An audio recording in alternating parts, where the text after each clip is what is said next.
Tonight we're talking about dead ball officiating. Mike's in. All right. We're talking about dead ball officiating. Okay.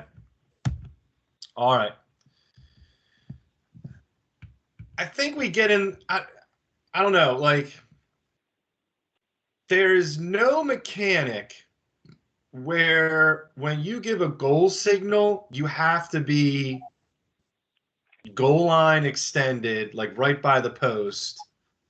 Like I think we like I don't know like and I certainly had this like this is what you want like I want to be like right by the goal, like arms wide up so that it's a picture perfect. Okay, when in reality no one cares. Okay, this is not to say that when I like give a goal I'm not going in like this. All right, there's one like it was a couple years ago there was like an NFL referee and like whenever and so he was like on one of like the field goal posts. It was like an old guy and he would just go like this. Like he didn't care. But so you still want to go like this, but face the crowd, meaning like wherever the shooter is, okay, have the shooter in your line of sight when you're given the goal signal. Because if there's going to be any extracurricular activities, it's going to be with the shooter. So like it's okay to give a signal and you're like facing kind of like almost behind the goal. Okay, it's okay to come in and face away from the bench to give the goal signal. Okay, because it's more important for you to catch if he's taunting or if there's anything like going on. So wherever the crowd is of players, face that crowd when given the goal signal. Okay. Um, Also, after a goal, crash the party. Now, this is easier said than done in a three-man crew than in a two-man crew. And I'm going to show you this play right here. So these two guys do a really good job of there was like a hit, and first off, one guy's kind of like facing the crowd for the goal, and the other guy is in between the players, the groups of players.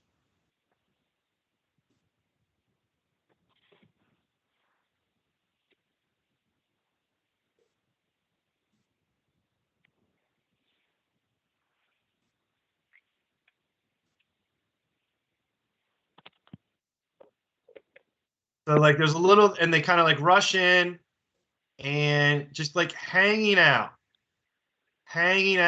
right between the players. Okay. Just letting everyone kind of like mill around and just being a presence. So like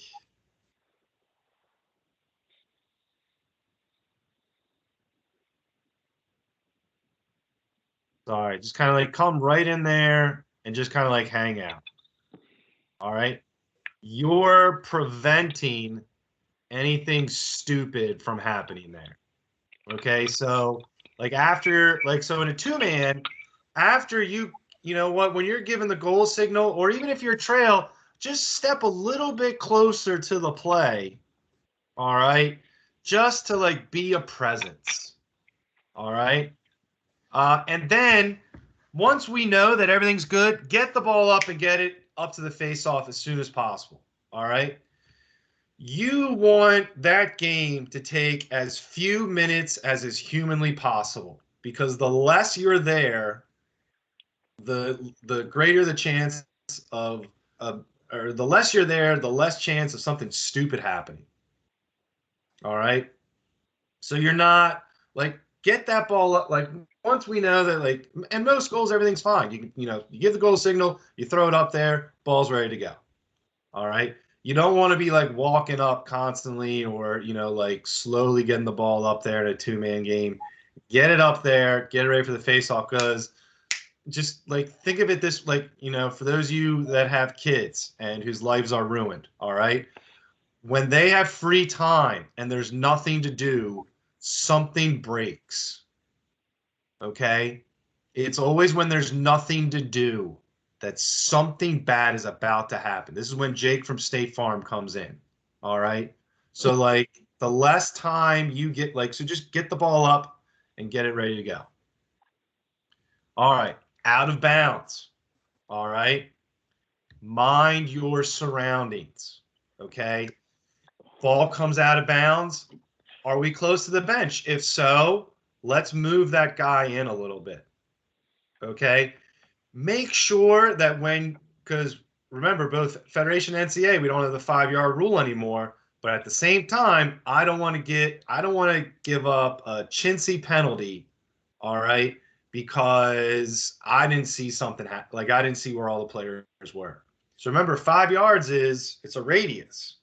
So kind of like look behind where the player is. Is there somebody ready just to whack him as soon as he moves?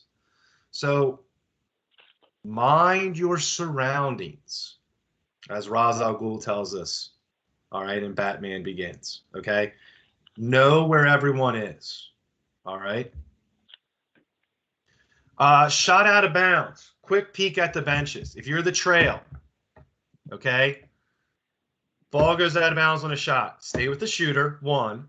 And 2, have an ear cocked over to the sidelines for a timeout, especially if it's late in a shot clock or late in a quarter, because that's when defensive timeouts are going to happen.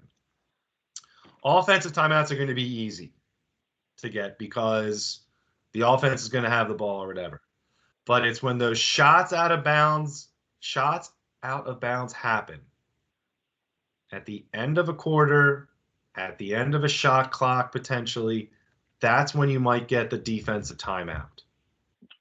Okay?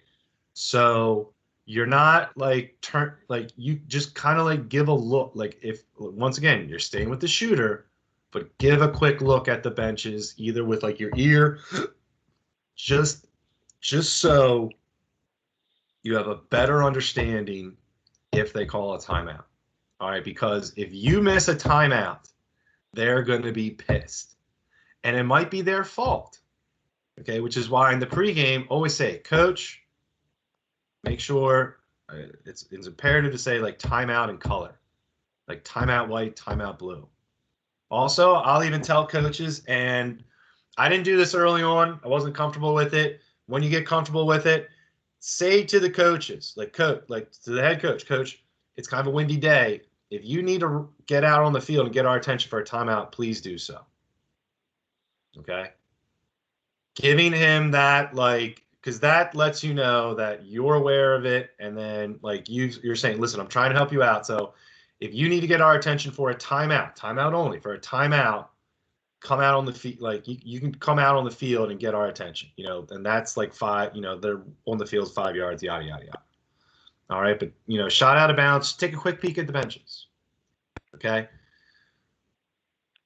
When we get that clean restart, okay, make sure that there's no defensive players that are going to be jumping out of the box. Make sure that there are no offensive players right next to each other. Okay, so we can't do the hidden ball trick. Okay.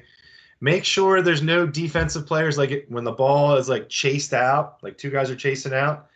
If you give a quick restart, make sure then that defender isn't going to be able to run back out of bounds and immediately check the kid. Okay. So, mind your surroundings for those balls out of bounds. Timeouts. Okay. We have a tendency, all right, to immediately all right, we got to mark down the timeout. All right, got it. I got to mark it down so that I know we have the timeout. Okay. Guess what? The timeout's a minute long. At no point are you ever giving anyone 2 minutes. That's absurd. All right. We got to next game or come on, we got to.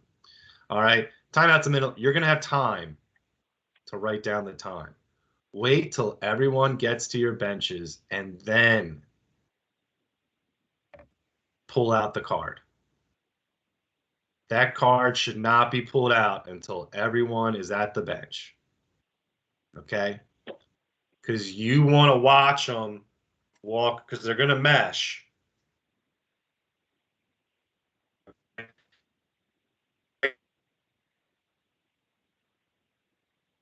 Happens when they walk across.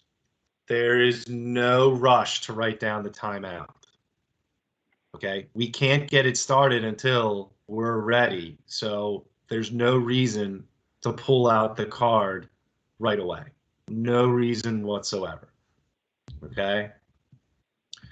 When like on that restart, okay, we have like the dot. Do you concur? Why I concur? Yes. All right. So whose ball is it? Where is it going to be? Is it in the alley? Who's going to restart it? Okay. What's happening in the game? Do we have any timeouts left? Okay. Is there a shot clock issue that we need to like, or is there a time issue? Meaning like there's, only like 10 seconds left in the game. Okay. Are they down? Are they up? Okay. Make sure you're mentally prepared for that restart. Okay. And when we're talking, all right, I really like this one example. All right. You're having your hands like in your armpits so you're not making any like gestures, because what invariably happens, like you might talk about like a penalty that just happened, and if you point over there, the coach is like, the coach might be looking at you and he might be stewing at it. So try not to do that. Try not to point. Just kind of like, hands like this, all right, or even hands in pockets, whatever. All right, but try and like make as few gestures as is possible. And that's where the masks help, because nobody can see what the hell you're saying. All right, but have as few, gestures as possible. Injuries. Don't tend to the injured player. Are you a doctor? No. Then get the hell out of there. There's no reason for you to be anywhere in the vicinity of that player. Now, we very well might have a flag, and that's when it's good to talk to your partner away from the player and from the coach. And make sure when you are walking away from your path doesn't take you anywhere near the path of the coach. Okay. He's to come out and talk to the player. All right. Best case scenario. All right. The kid like hurt himself and the coach knows it and everything's fine. That's the best case scenario, where it just remains status quo. Okay. There's no time where a coach, thanks for staying with my player. He really needed you during this trying time in his life. You've been a beacon of hope. All right. No coach is ever going to say that to you.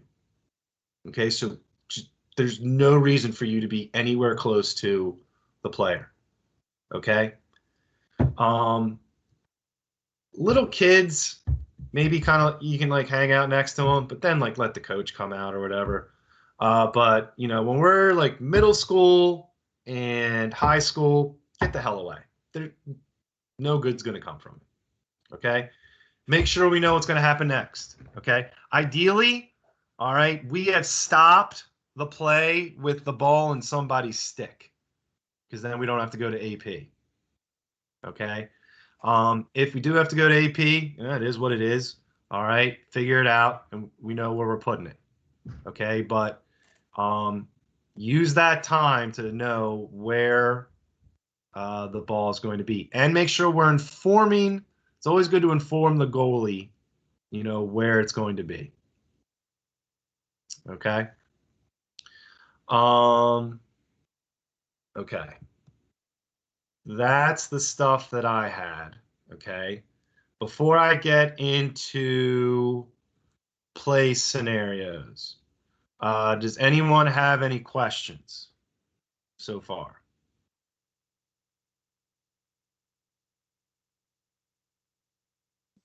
Hey, Matt. What's up? Hey, real quick, I just wanted to tell everybody, and you may remember this, a few years ago in a big college game, it was on television actually. There was a timeout called, and the guy pulled his scorecard out and wasn't watching the crossover and started to write down on his card, and right in front of him, some guy got clocked. Do you remember that? Yeah, I do. Yeah. Yeah, and so it's really, really important.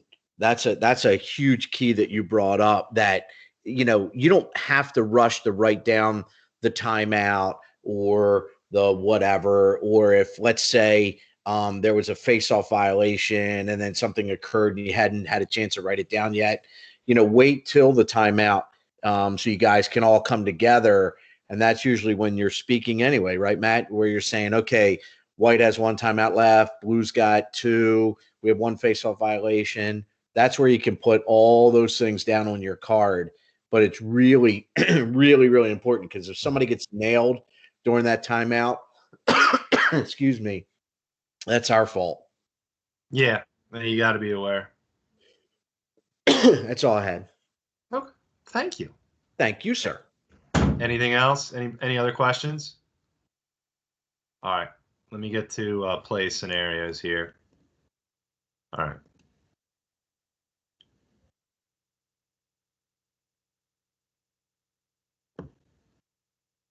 All right, so we're gonna have like a goal here, and like,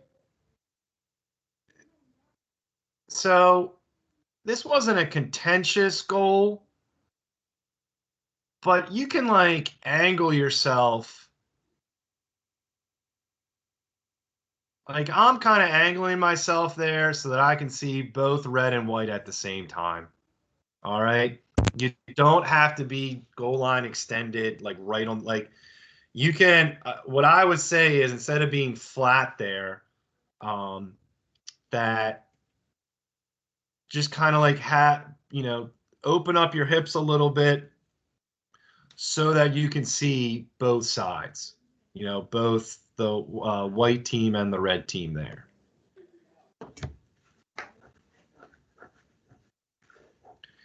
Here's a good job of the officials here, kind of just, maintaining their presence, crashing the party. So we got a goal, all right? And notice how we're kind of just moseying through them right there. Let's go back to that. Just to make sure. There's a little contact, not that much. Seems like everyone's, talking with each other, but just kind of like parting around, just everyone knows you're there. All right, that's a really good job. All right.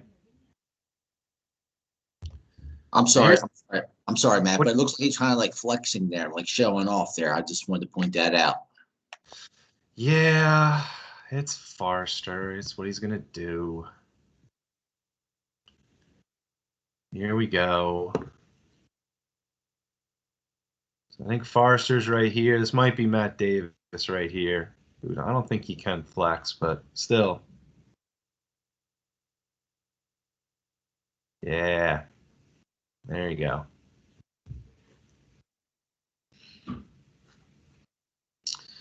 All right, so we're gonna have like a restart. All right. This is a mind your surroundings thing. Okay, this is where it would be better if we were on the sideline to make, because we're kind of in the middle of play. This official's not going to see this person, so kind of let's go back to it. It's a good call on the put on the legal screen, but not seeing the guy behind you, and then that could have been called a slash potentially. Let's get back to that. Like, just mind your surroundings. Know where the players are on the field.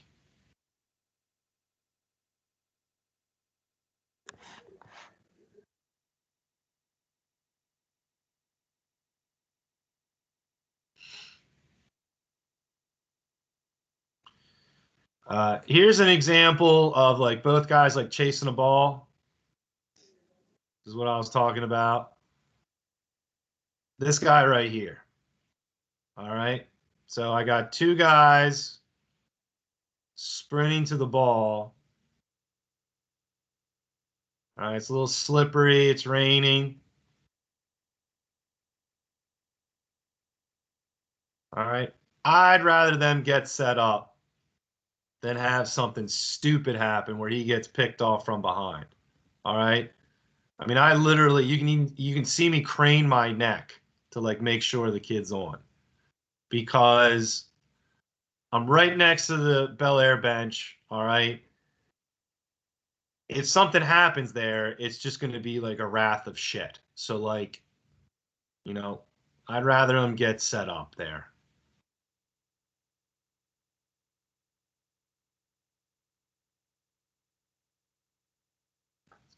And then here's, all right, so this wasn't a contentious game, all right? But look, this is exactly what I'm talking about. There's a timeout. Nobody looks at the players. And you can see them pull out their cards.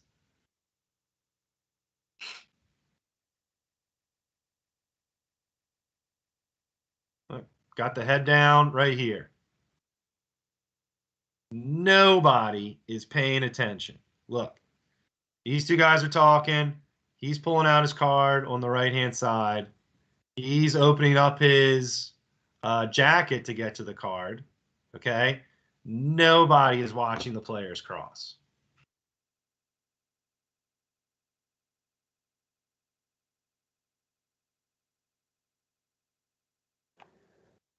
You have got, like, there's no rush.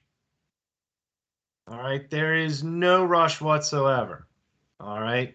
You have got, just watch them come across and then take your card out. All right. That was like a prime example of like what I was talking about there. All right. Any questions about any of the film that we just saw?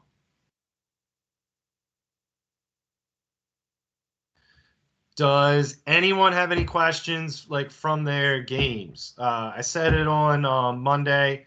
Saw a few people ref, in Howard County the past couple, and it's been very good. So like we're doing good stuff. So if obviously I didn't see everybody. So you very well could have sucked if I didn't see you. But the people that I did see, I thought were doing a very good job. Any questions from any of the for any of your games, like any like gameplay questions you might have?